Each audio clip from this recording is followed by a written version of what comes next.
మీకు అందరికీ తెలుసు, గతంలో ఆల్రెడీ నేను చెప్పాను, తిరుచానూరు దగ్గర పద్మావతి ఘాటుని కట్టాలనేసి దానికోసం ఈరోజు ఎక్కడ కడితే బాగుంటుంది అనేసి ఇన్స్పెక్షన్ చూసి మనం తిరుపతికి వచ్చేటువంటి భక్తులకందరికి కూడా నదీ స్నానం చేసి ఇక్కడ గంగా ఇచ్చే విధంగా కూడా పద్మావతి ఘాటుని తయారు చేసి భక్తులందరూ కూడా అందుబాటులో ఉంచే విధంగా కూడా ఇక్కడ ఈరోజు సైట్ చూసేసి ఇన్స్పెక్షన్ చేసి లొకేషన్ బాగుంటుందని చూసేందుకు వచ్చాము.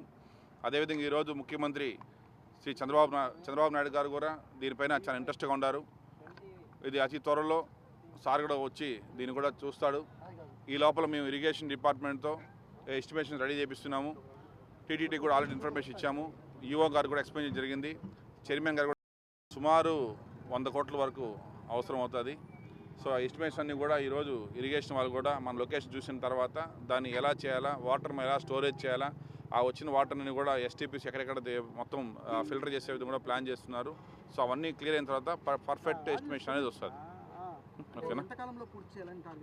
ఫస్ట్ అసలు లొకేషన్ ఫైనల్ చేయాలి. ఇప్పుడు ఫైనల్ చేసిన తర్వాత సాధ్యాలని చూసుకొని వాళ్ళు ఇచ్చిన తర్వాత ఇంజనీరింగ్ డిపార్ట్మెంట్ డిస్కస్ చేసి మీకు అందుబాటు చెప్తాను నేను.